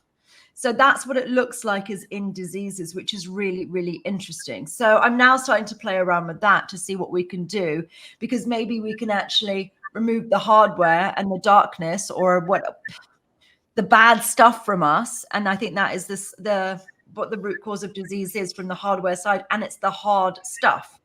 So if you can delete that, then I reckon you can fix most diseases. Yeah, there you go. I totally agree. And also, if you look at the solid liquid gas, it's not just, I've got it in my book here. I always forget the bloody names of it. Well, there's a picture of solid liquid gas for anyone who doesn't know the makeup of that. But there's also here, if you go to, it says here, I'll read a bit from my book because it's interesting. Solid liquid gas in history and science. Liquefying stone sounds far-fetched, but we all know the story of King Arthur and the sword and the stone. The question is, how did the sword get there in the first place? To insert a sword into a boulder, you would need to liquefy the stone and insert it into insert the solid sword. You may have heard of Padmasambhava, who was one of the founding fathers of Tibetan Buddhism, who is said to have liquefied stone and left a handprint in the rock. Yeah, real fucking story, dude. The handprint's still in the rock. Langley Sho in Nepal. Yeah, I got this into mainstream. I got this printed. Good. People need to know. I know. In Yanglei Sho in Nepal, which is a pilgrimage site. Pictures are widely available if you want to see it for yourself. You may also be aware of visited sites in the ancient buildings such as Satsuma in Peru. No one knows for sure how they were made. There is no concrete mortar or binding material that holds the stones in place. They are so closely cut or melted that you can't even get a piece of paper between them. There are no sharp edges, and the edges are rounded. They almost look like hardened wax. Do you know the one I mean? That building in yeah, I know what you mean. Yeah, dude. So let me tell you about those. You have Hang on, let me finish this bit. Let me finish this tiny section, and then we'll talk about it. Okay. How did or do people manipulate seemingly solid stones in this way? It seems to have parallels with my story of solid liquid gases changing state. Amazing phenomenon of malleable stone can be recreated in a science lab.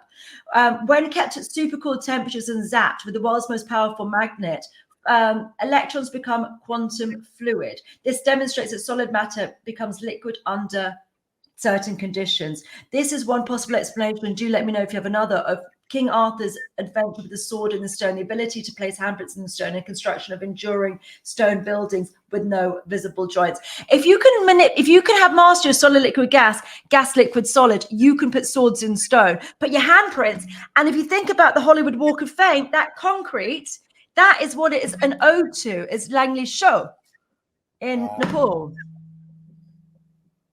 Yeah, Dude, Of course it is. you're But honest. we don't even think about that. But concrete, obviously, they've got the handprints in there, and it's deifying these demonic people. Douchebags. Yo, if you think about it too, like going back to the double slit test, right? Your perception of reality affects your reality, right? So your conscious observation of reality of particles or of waves manifests them into particles. Your heart, speaking of electromagnetic fields and the world's strongest the strongest magnet in the world, you know, turning photons into a liquid state from a solid state, right? Your heart has, I think, documented the highest electromagnetic field of anything, right? Yeah. So if you believe what you're doing, you have the power to shape reality. Would that be a logical assumption? Yeah. Right. Which is how you're able to delete NevTech. It's because you believe what you're doing. And so the reality bends to what you believe. And then I've got this stuff, which is even cooler. I brought a big board to show you my face. This is ECR, energetic cellular regeneration. That is from September 2022. Look at the lines underneath my eyes. That side, this side. It's all backwards, isn't it? This side. Okay, if you look at that and look at I've got a downward line on my eye there. And if you look at it's the wrong way around. This one, or even just my face now, that's completely gone. I don't have that downward line. That's there. It's not there anymore. Look, that side there. Yeah, I believe it doesn't go down anymore because I figured out. So basically, I had another situation which was wild. So a friend of mine had a fight with a blender. She stuck her finger, and also around my. I'll put that up again in a minute. Like, it looks very different from my nose and my lips and everything. So my friend had a fight with a blender. She stuck her finger into a soup making blender and mangled it. Bad idea. Bad idea. Anyway, she bless her cotton socks. Her finger, after she went to the doctors and had it dressed, and they would change the dressing every day, and then every 2 days, and every 3 days, and after about 6 weeks it went necrotic. So necrosis is when you have cell death. It's when you have leprosy or gangrene or frostbite. It's pretty gnarly. It's not something not to be advised. Well, you don't get it back. I'll tell you that. It doesn't come back. When it goes black, it doesn't go back. It's not good. It's not good at all. It's just so what they would do in the good old days is they'd have to amputate, and in modern times what they would do is simply scrape it off and get some skin from a skin graft, get some skin from somewhere else in your body and stick it on. It's really, really bad, and there's no way back from it. These days. That's how you build that's how you build a penis these days. They're doing that in the schools. Do you?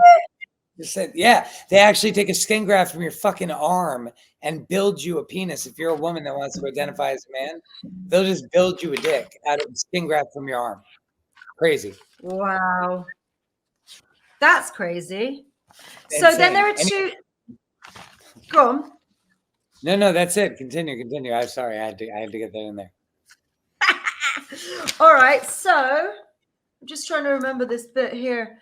Okay, so basically then what happened was I was a bit worried about my friend, and I'd been watching some TikTok videos, and I was I'm just trying to get the doctor's name.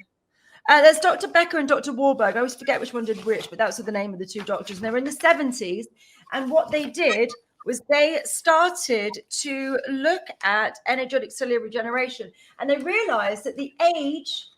why have we not got this handy? That's annoying. Anyway, one of them, Dr. Becker and Dr. Warburg, one of them was working, and he was figuring out the voltage of cells, and he was measuring on amp meters what the voltage of cells was.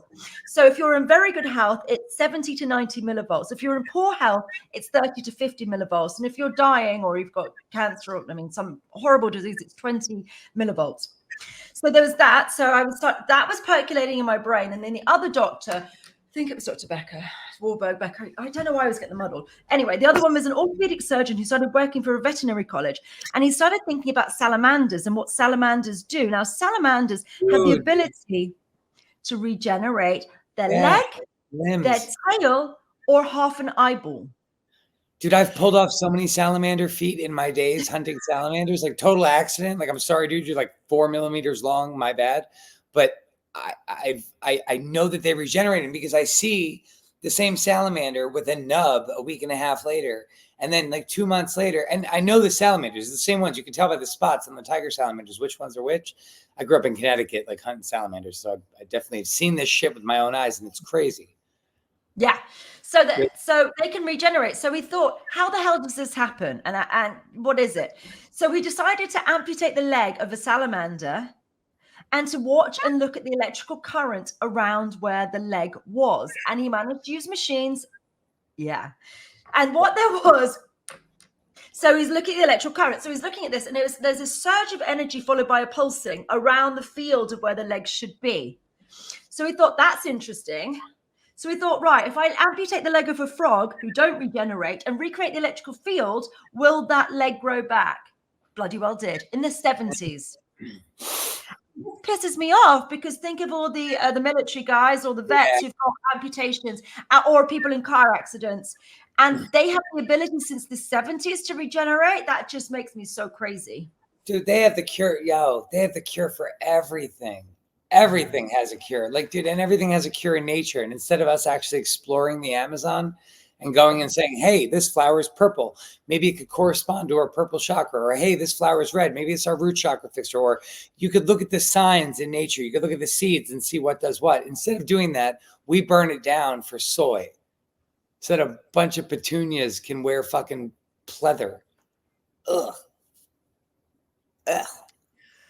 So much medicine on the earth, and we're just destroying it like idiots. I know, it's terrible, isn't it? All right, so they've got this. So what happened here? So he managed to grow the frog's leg back. It worked. He just recreated the electrical current, and it worked, and the frog's leg grew back. Right.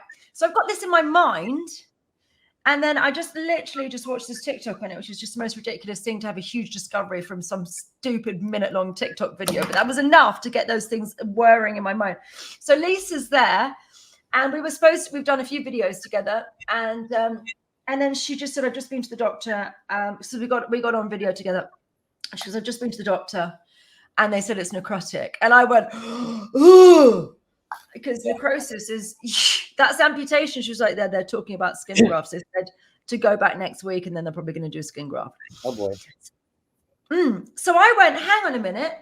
I wonder if I can raise the voltage of your cells high enough to regenerate your finger. So this is my hypothesis, and I'm working on this spot. So I tuned into it, and unsurprisingly, her finger was, the voltage was 20 millivolts, which was a Dr. Otto Warburg stuff. And Dr. Becker was the salamander stuff. Thank you, Trish. I forget which one's which, but we have a lovely Trish helping me out. Okay, so basically Dr. Otto Warburg's work was, if it was 70 to 90 millivolts, it was good health, and 20 is dying. So she was then at simply 20 millivolts. I don't think we need the second camera because you're off anyway, aren't you? So let's get rid of that, shall we? Because you're offline. So. Yeah, there we go. go. Now. Okay. Anyway, so I thought if I raise the voltage of her cells, then maybe we can regenerate her finger. So I had to pull this new magic in on the spot, and I started using it, and I managed to raise the voltage and the voltage and the voltage and the voltage of her finger. And then quite amazingly, I got it up to what did I get it up to initially? About 50 or something, but it was enough for it to start healing it. And she went to the doctor after a week, and it was no longer necrotic. That's an impossibility. It doesn't happen. Yeah, once something dies, I mean, once your cells are dead, the cells don't just come back to life. They don't. And I've spoken to surgeons about this. I've spoken to at least 5 surgeons about this, and they said there's no frigging way that this can happen. And I said, well, it does with magic. So you can, but I've had to raise the voltage of my cells to be able to, her cells to be able to do that. So I worked on her and I worked on me.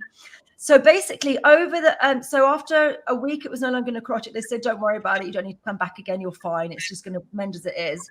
And then after about 6 months, she got the feeling back in her finger. So it started to, she could feel it knitting itself from the inside, and it was regenerating from the inside, fully regenerating. We put all the emphasis on there to be able to grow in her body, to be able to go there. and we got the voltage really high. I think it was stabilizing at about 100 millivolts, which is more than most healthy people. And it's literally regenerated. Now she's just got, a year later, just a small scar on her finger. And this is quite amazing. And I worked out that when you're born, it's 150 millivolts, and when you're in utero, it's 170 millivolts. So if you can raise your voltage high enough, you can literally regenerate.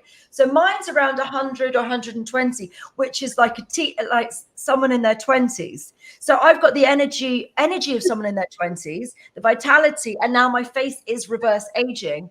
And I'm going to show you my picture again with that story in mind, and you can see the difference. So if you look at, I've already mentioned the on this side here, that downward thing. But if you look at the lines on my nose and the thickness of my lips, and also my forehead, my face is quite different. And this was, as I said, September last year, and now it's March year on. So that's quite interesting.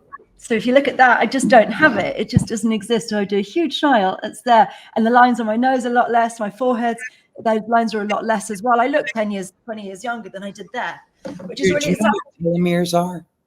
What? Do you know what telomeres are? Yeah. Telomeres. So you can actually do a test too if you wanted. There's a way to test your telomere length. I know this because the stem cells that I wear, this is a stem cell producing. Yeah, tell them about your version of it as well. Yeah, it's pretty crazy. These stem cells. So it's here. Hold on. So Adam does it. So I'm doing from an energetic perspective. I'm going to tell you more stories about that as well. But Adam's doing it from a more physical perspective. You just move to the other side. Yeah, there you go. Yeah.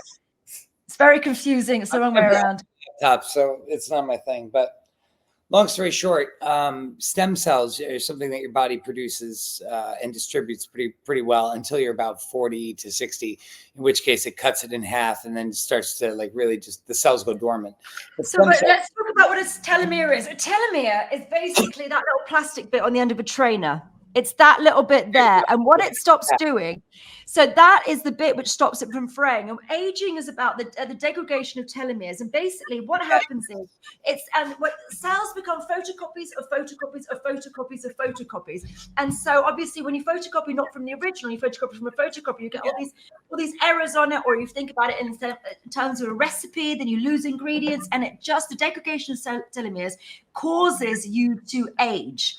And that's a very, very, that's one of the main things. And they discovered, I think there's something called telomerase, which is really interesting, which can actually rebuild telomeres, which is really, it's a protein which can rebuild telomeres. So stem cell stuff does that. So back to you with your telomere, that's like in the Bible, right? It says that Adam fell from consciousness, went from his lifespan went from a day in the life of God, in the eyes of God, which was 1,000 years, to the life of man now, which is 100 to 120 years.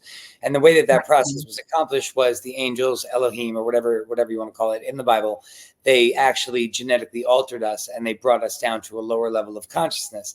But the telomeres still have caps on them, so they can be uncapped. And the way that you uncap your telomeres and actually reverse age is with you. There's obviously multiple ways.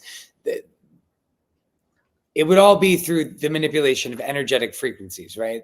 The way you do it is through energy, and the way I'm doing it is through energy. This patch doesn't actually give you stem cells. It reflects your body light in a way that triggers the production of something called the GHK copper peptide. Well, GHK-Cu copper peptide, which just tells your body to release dormant stem cells. And there's actually been tests and patents show that this is a verified technology, that once you start using your stem cells, or even if you get like the injections in Mexico or anything like that, once you start producing and distributing stem cells, your body actually starts to reverse age. And it all comes down, like you're saying, it all comes down to electricity. We're saying the same thing in two different ways. Everything's energy here. You're just doing it on a metaphysical level. I'm doing it on a physical level, but it's the same exact process. The energy, the electricity, the voltage that's raising and being able to heal the affected area. So if anybody have stem cells or stem cell patches, I'm your fucking boy. Yeah, they are interesting. And I'm your girl. You want to do it with magic. You want to do it physically. You got Adam, you got magic, you got me. I mean, I'm just not that good. Well, do it both ways. Shit, there's no. I mean, when it comes to your health and your sanity, there's no sense doing it. Always good. Always good to learn whatever you can learn about how to heal yourself and the people you love. So what's interesting with the stuff that I've done, I had one of my practitioners who's an old-time friend of mine, Karen, and she was perimenopausal. So you only hit menopause when you're a year into having no cycle. And she was lackluster. She was wanted to finalize her divorce, but it was just overwhelming to her. And she's very super fit. She's normally up at 5 o'clock in the morning. She goes for a run. She does a meditation. She goes, but does all her paperwork before she starts work at 9. She's like Little Miss Active. And she was lackluster for a year. And as I said, she was perimenopause. So she'd her cycle was all over the place. Normally she's a 28-day cycle person, and then she'd missed 3 cycles. And I worked on, well, she came to my house because she's my friend since I was 19. And I had so much energy with this energetic cellular regeneration, or ECR, that I was bouncing around like a puppy. And I realized that I was really annoying because I was too energized and she was tired and she was just like, oh God. And I'd made all these activities and was like, yeah, let's go extra, let's go to lunch, let's do all these different things. And she was like, oh my God, I'm so tired. I've never seen her tired in her life. And I was like, right, this is not going to gel very well. I need to do this healing on her so that we can have a nice day. So I did that, and suddenly she just, and then she just couldn't stop talking the next day. And she didn't have that much sleep, and it's a long drive from where she lives to me. And then then she ended up 2 weeks later getting her cycle back, and she's had her cycle back to being regular for the last year. So we reversed perimenopause with her. I've had people who were there's a lovely girl called Lise. These are all, if anyone wants to have a look at these are all on my YouTube, Antonia Harmon, or Divine Empowerment. There's a playlist, which is Energetic Cellular Regeneration. So go and listen to all these different videos from people because they're absolutely fascinating. Lise was on $700 Canadian of supplements a month because she was absolutely exhausted. And she ended up doing an ECR session with me. And it was really interesting for her because she suddenly the next day was just so energized. She stopped taking all of her HRT, or hormone replacement therapy, which I wouldn't recommend. You're not supposed to do that. Do it, dude. Not a game. Yeah, don't just come off meds. Don't. It's not a sensible thing. But she did. But I, she did without she just felt that it was the right thing for her to do. It's not a sensible thing to do. You need to wean yourself off under doctors. First off, maybe don't go on them in the first place. Maybe adjust your diet. But just be careful with meds. Don't fuck around with meds. They're dangerous. Anyway, so she came off it, but she's never looked back since. She's never needed them since, and she's now got the energy that she had 20 years ago. And she's playing pickleball every day, and she's cycling, and she was sort of glued to the sofa and absolutely exhausted, which is why she was on so many supplements. She was just absolutely just done. And suddenly now she's just got the vitality that she had 20 years ago. And that's one session with me. It's really, really fun. And the thing is, it just keeps running. I've been doing this. It was January last year that I started on this when Elisa had her finger incident. But I don't know the potential. But I notice every few weeks that my face looks younger. And it's really weird. I suddenly go, ooh, and my lips feel like I'm a blow-up doll or something. They just suddenly feel really big. And then I suddenly wear lipstick and I'm like, oh, my lips look kind of weirdly big. And then my lines are just going. And then my face, it's just lifting my face, which is really interesting because I look like I'm heavier there, but I'm heavier now. But my face is more up because obviously what sort of facelift is because you go jowly on the side of your face. And then I'm like Wolverine now. I'm like I don't get DOMs anymore from when I train. I've just got, and I can party like a frat boy. I can go out drinking and I can be absolutely fine the next day, but there's no problem at all because in your 20s, you can drink without consequence. Oh, and then as you get older, you can't. And now I can again, which is great. I was just away on holiday and I was drinking every day and I was training every day. I was up early and training and I was still drinking every day. I was fine.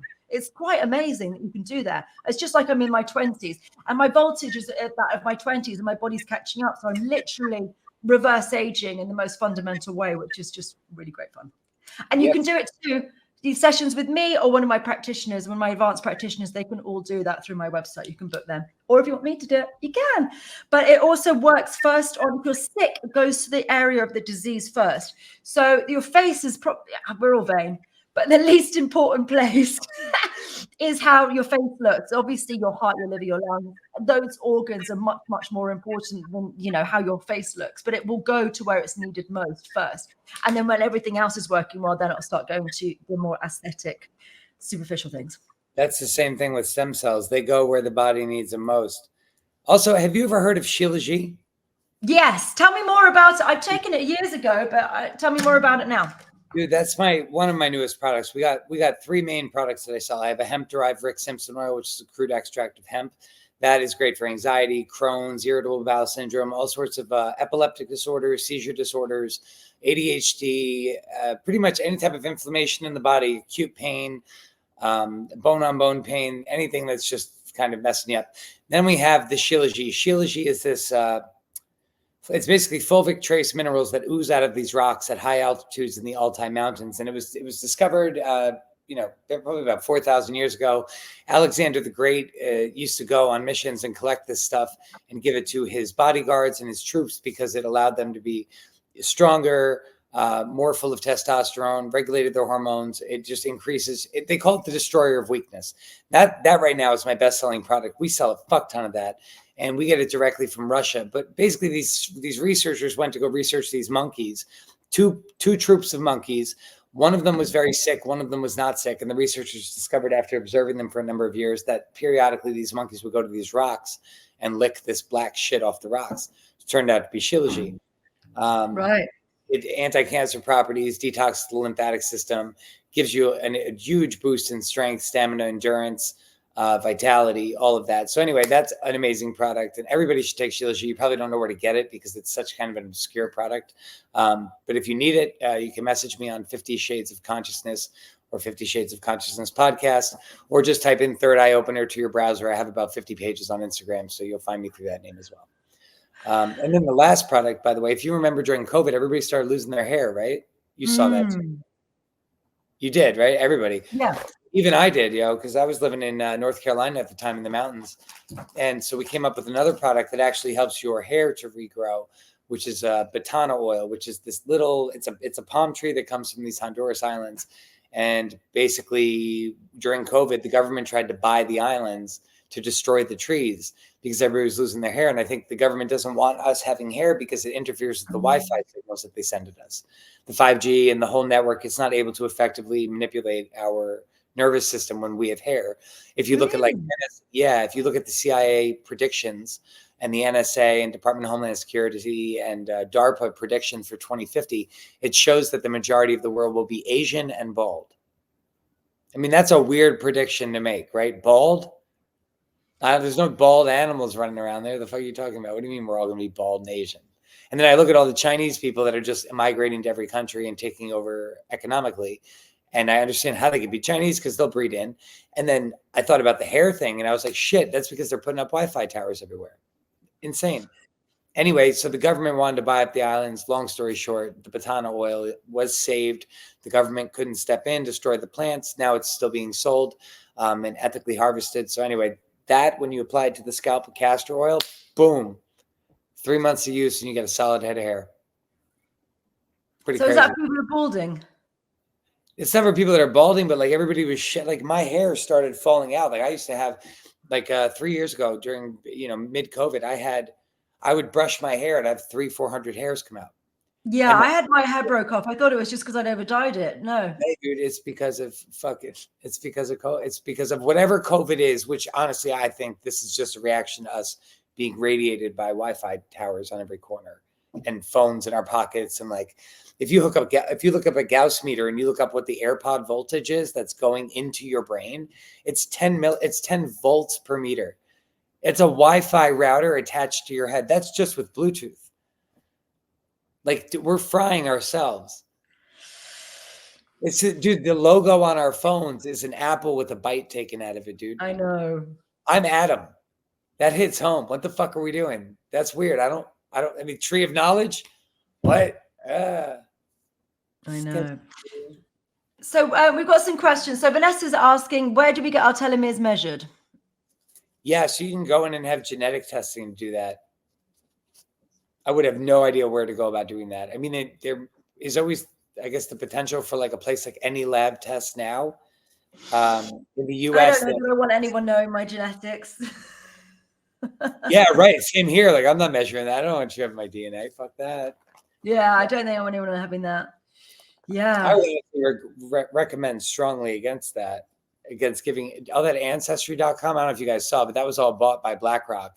And then now Bill Gates owns the companies vicariously through a different corporation. And they're literally creating bioweapons using your DNA that you sent in. Also, they're inaccurate.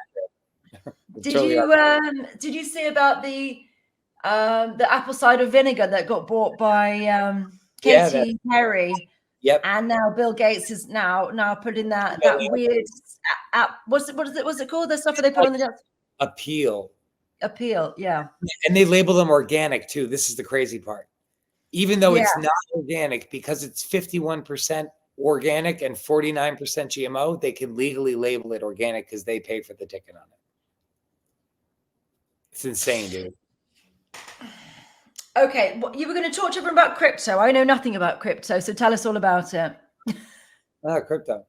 Yeah, so y'all may notice that the world is transferring to a digital banking system, right? Like, I mean, we already essentially have a digital banking system, but there's like a paper component to it. Long story short, eventually the banks are going to take on crypto. And while they're telling the world that crypto is not, it's not viable, it's for money laundering, like while they're saying that and telling the same people that run their investment teams not to take on private money, the corporations are all investing in it. Like everybody's, BlackRock is buying up all the Bitcoin. There's a Bitcoin. I don't even care about Bitcoin, but like you are going to see the world shift to a currency that it's never shifted to before. So there's a period of time, a very brief window here where you can invest in speculative assets and you can get exceptionally wealthy.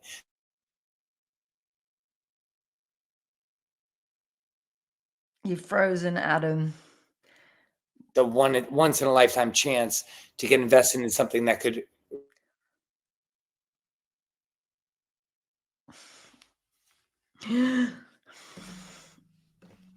Anyone who's you froze that. If anyone who's watching is one of my practitioners, can you run some defense on this as well? I think we're getting attacked as soon as you start talking about crypto. You froze.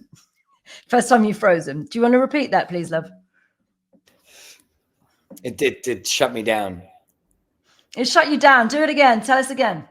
Well, just if you get a chance, just research XRP. You might just want to have a little bit on the side because the woman who ran the Federal Reserve for years is on the board of trustees for Ripple, the parent company of XRP. It would be nice if my entire squad was filthy rich because then we could do things for the world. Like the more I have, the more I can give, right? So like, I agree. Yeah. So like just worth taking a look at. Like there's the obvious curveballs, Bitcoin, Dogecoin, the shit coins. Like there are things that are very obviously run by the government. Bitcoin is one of them. Bitcoin is 100% an NSA creation. It was not made by some Japanese guy on a mountaintop that nobody's ever met with billions of dollars. It's the most ludicrous shit I've ever heard. It was a ploy by the CIA, the NSA, to get people to invest all their money into something that then has their servers located underneath the Three Gorges Dam in China. They can just flood the dam waters and knock down the servers that contain the Bitcoin. So I'm not saying don't invest in anything. I'm not saying invest in anything. I'm not a financial advisor. This isn't financial advice, but take a look at XRP and the coins underneath it, like Solo and Corium, the other coins that are on that ledger system. It's just, it's a little nudge to anybody that's out there that's intelligent enough to realize that I'm just trying to help you. And it might help protect the security of your family in the coming years, because if the government drops the dollar, like I was in Colombia, in Santa Marta, next to Venezuela, when they dropped their dollar, and I saw what happened to that country when their dollar literally became worthless. You could buy a gallon of gas for a nickel, but you couldn't buy a loaf of bread with $400. So they have the power to do that. That was a test run. They turned everything digital, made you scan your eye to get food at the grocery store. That could happen all over the world. And it would just... China's a great example of a social credit score system with vaccine passports, the whole 9 yards, biometric data scanning stations at every corner. And we're slowly, in the Western world, we're trooping towards that as China takes us over more and more and more. Interesting thing. I went to a casino the other night. I was in America. I went to a casino the other night, and I noticed that in the high roller section, there were an awful lot of military-aged Chinese men. And I had been to this casino 4 times before. I'm not a casino person, but I like to go and gawk because I think everybody looks fucking retarded losing their money to a casino. And so I went in and looked at these guys, and I know the look in a military guy's eye. I know the look in a rapist's eye. I know the look in a pedophile's eye. I know the look in a murderer's eye. And these guys all had murderer eyes. Like, they were not good military aged, non-English speaking Chinese men. These were people that had come from a foreign country to do bad things, and I could sense it. The same way you can sense it when somebody's full of shit or a fucking rapist. You're like, okay, you got bad vibe, dude. I see it in your eye. Like, I see the glaze over. I know the look of somebody that's killed somebody. I've done enough time in places that people don't want to go. And these guys, there were a ton of them. So, I mean, it really is a real thing. They're actually like sending out their people as like almost bullets. And they've killed off the female population for what, the last 50 years. So you have a sexually frustrated group of military aged men who don't have any hope in their own country that are now going to other places to place financial, investments. It's a very real thing, dude. It's super interesting. But knowing that all this is coming, I'm just saying, silver, grossly undervalued, one day will level out, and currencies that are not like necessarily governed by a central bank would be useful. And one of those, which is somewhat regulated but not regulated, would be XRP, and the other coins that live on its ecosystem like Solo and Corium. Just thank me later for the one person that listens. Pay it forward. Okay. Woo! All right. So does anyone have any questions? We've still got some people watching us live. We haven't lost our audience, so that's good. I mean, I lose people every day, and at the end of the day, if you do it for the following, it'll never come. You have to do it because it's right. And if I started to change myself to cater to the opinions of people I've never met, I would lose me in that process of pleasing somebody else. I did that for years. You did that for years too, right? You were in a bad relationship. You fucking gave your heart and soul to some dumb fuck who didn't appreciate it, was aggressive. Yeah. I'm not going to lose myself for somebody else. They can all eat a bag of conscious dicks. Fuck no. Yeah. I didn't do it to strangers though. I've never pandered to that. Right. No, it's the love bombing, isn't it? It's like the hope that he's not going to be a dick, and then suddenly he is, and it's just the naivety and like, the promises that things are going to turn around, that he's not going to do, and then you just get so intertwined with someone and then lost and lose your independence. That's the dangerousness. Yeah. Yeah. I never did it. I never did it growing up. I've never really done it. I've never really pandered to people. I've always sort of done what I wanted to do and said what I needed to say. And that relationship, it was obviously something that needed some work because I'd never done it normally. But in that situation, I did. Yeah. It's different when you love somebody.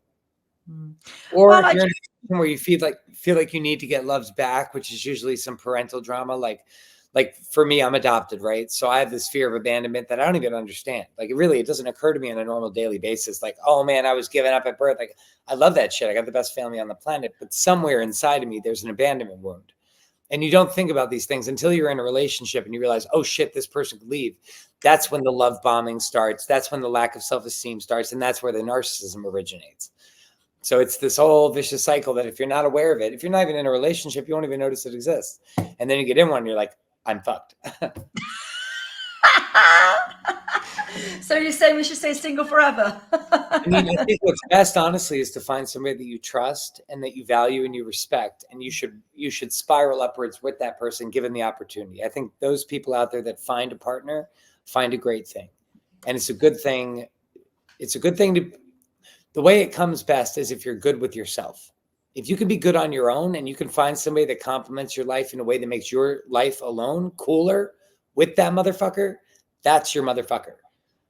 But if you're going to have to like constantly cater towards that person not being the same way aligned, it creates so much stress in you. Your nervous system will start to break down. You'll get neuropathy from that shit. I did. And it's interesting.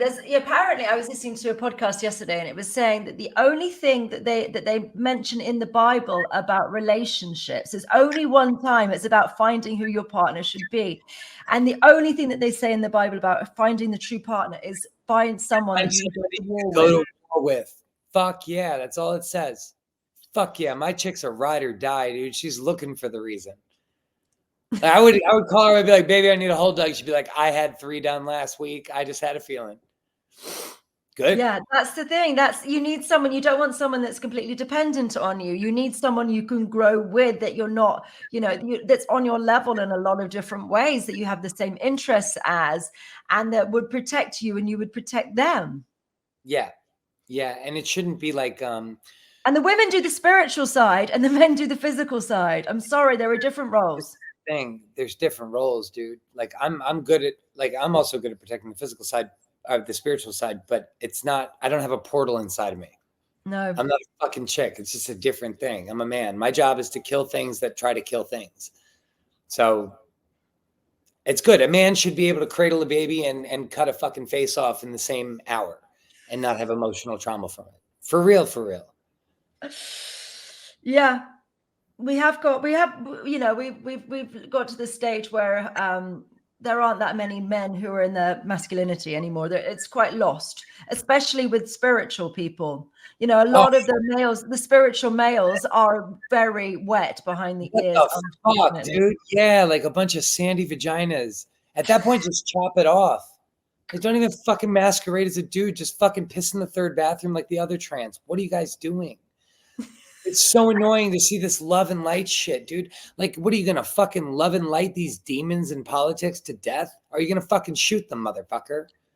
Because you can fucking, I'm gonna love you until you love me. They don't have that ability, dude. They're not from here. They don't care about you.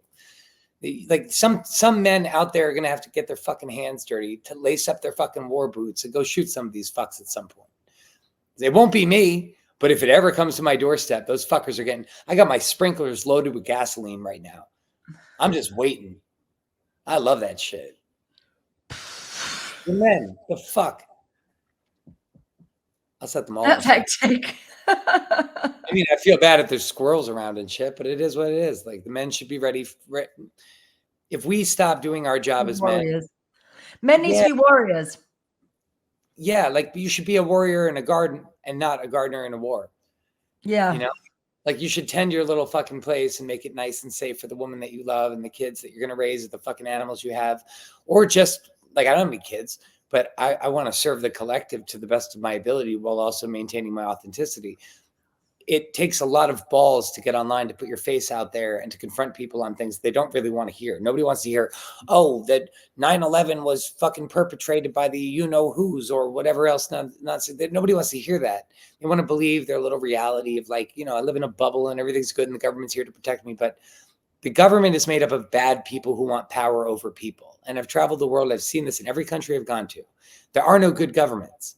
They're all out. I mean, Andrew Tate had a good, interesting story about the government, which I thought was it was a really good take on it. And what he said was that if you were going to have a basketball game and you were going to win $500 on the basketball game and you could cheat and you wouldn't get in trouble for cheating, you'd just win, then how many people would cheat? If you think about that, most people would cheat to get the $500 on this basketball game. Yeah, I'd rather die. Yeah, but most people would do that. Most people would cheat just to win the $500. Now think about it as a government. Would you not cheat to get control of a country, control of the money, the military and everything else and the people? Like it's the biggest thing that you can have. It's the biggest thing that you can control. And if most people would cheat on a basketball game for $500 or maybe, I don't know, $5,000, then they're sure as hell going to cheat. In different ways. Also about relationships, dude. Always be with somebody that is not able to be bought. Like if somebody's able to give you any amount of money to turn your back on the things that you believe in or the people you love, those are people you should by all means stay the fuck away from. Like those people are fucking monsters. They're $1 away from selling your soul. So don't let those people in your circle. That's really serious, especially as me. Like I don't have a circle at all. I don't fucking talk to anybody. I stay the fuck to myself. I'm kind to everybody. I'll help everybody. I serve literally everybody. I'm here to serve the earth. But I don't let anybody in my fucking circle because motherfuckers can be bought. I'm not for sale. I'm not for sale either. And the thing is, it puts you in frigging danger as well. I've got this whole thing about the mission coming first. And I've got a lot of superpowers. And the reason I've got superpowers is that I suffered for decades. And I couldn't leave my house because I was so tired because of the energy. Like doing the energy work to get these abilities is not easy. It was not being able to leave, having the energy to even get out of bed for years, basically. It sucked. And the mission came first. And did I sit there and feel sorry for myself about it? And I was like, no, I'll be able to at some point click my fingers and cure diseases. And Dude. I can't. Yeah.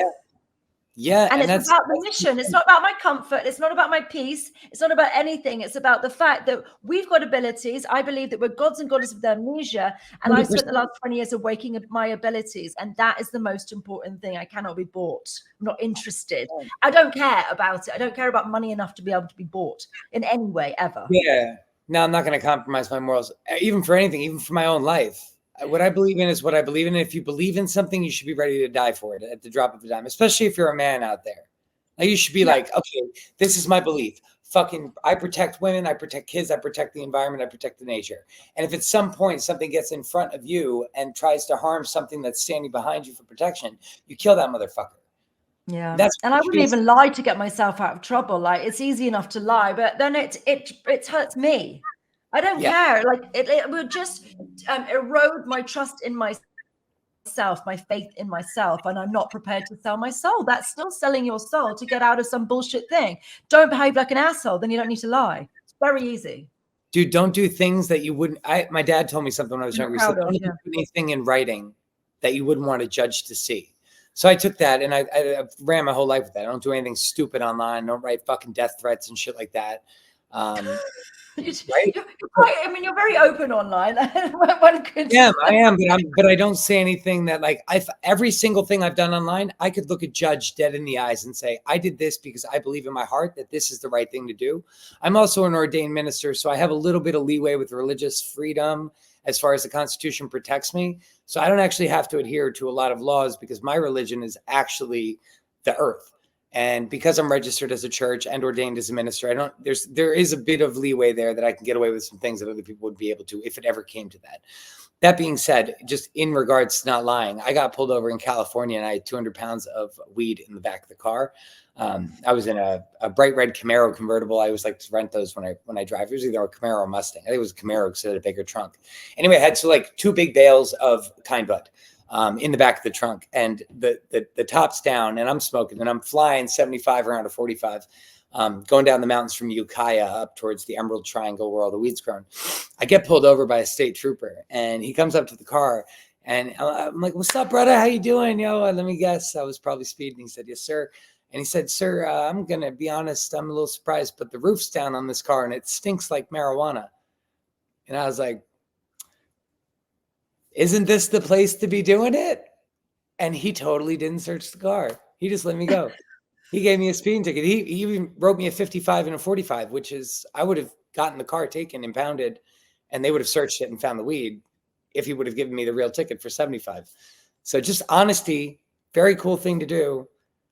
Also, it's weed, dude. Like, who the fuck cares? I wasn't even going to sell the weed. I was literally going to turn it into medicine to give to cancer patients. Like, I'm not a drug dealer. I would never sell drugs. It's terrible karma. It really is terrible karma. I don't need that shit.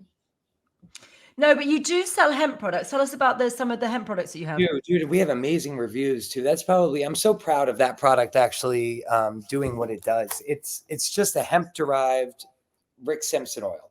So basically, it's a crude oil that is extracted from a whole hemp plant. And you strip it using a solvent and you evaporate the solvent. So you're left with this rich black tarry goo that, just literally everything under the sun that you could think of is benefited by this. Autoimmune, cancer in high doses. This can even reverse some of the late-term cancers.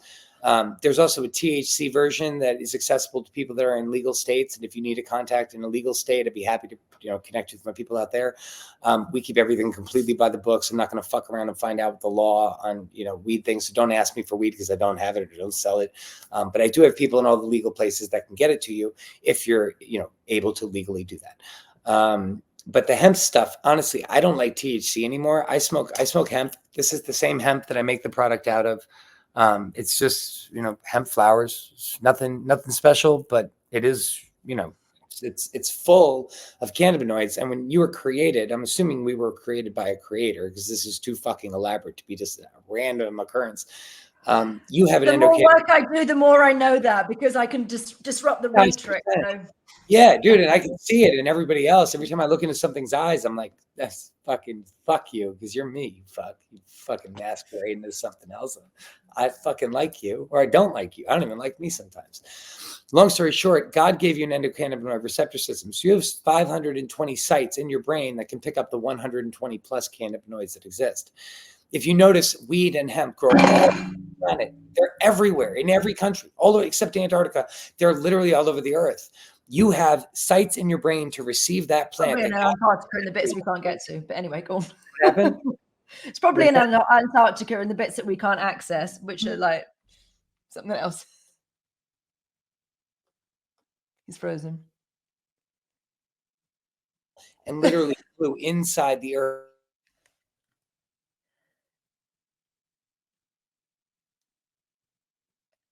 We started talking about Antarctica and we're frozen. You've frozen again, Adam. I know. I keep practitioners, help me out. I've got some. Don't worry, I've got loads of my practitioners who can fix things. Go soon, because I have to use. We can go soon. Okay, finish. Go on. Finish telling about your hemp stuff. Bring me back, but we back? Yeah. Yes. I think you're back. Go on. We lost you. Anyway, long story short about the hemp, I mean, it's just a great way that you don't have to be high in order to enjoy the benefits of hemp, which is basically the underlying theme with my product. Is I don't want to get people high. People can get high on their own. I just want to get people healthy. And when you restore the body to a place of homeostasis, it can actually start to deal with its own problems. And usually the problems are inflammation related, which is why hemp is so great to deal with that, because it takes away inflammation. So parasites and inflammation seem to be a big part of most diseases. Yeah, parasites seem to be the main component in all of disease that I've seen. Even cancerous tumors, all of that. It seems to be there's a parasite at the center of it that's eating the toxins that your body's accumulating, and then the doctors go and they open the sac, take a sample, it leaks out. They call it metastasization. You're dead in 6 months, and you don't know why.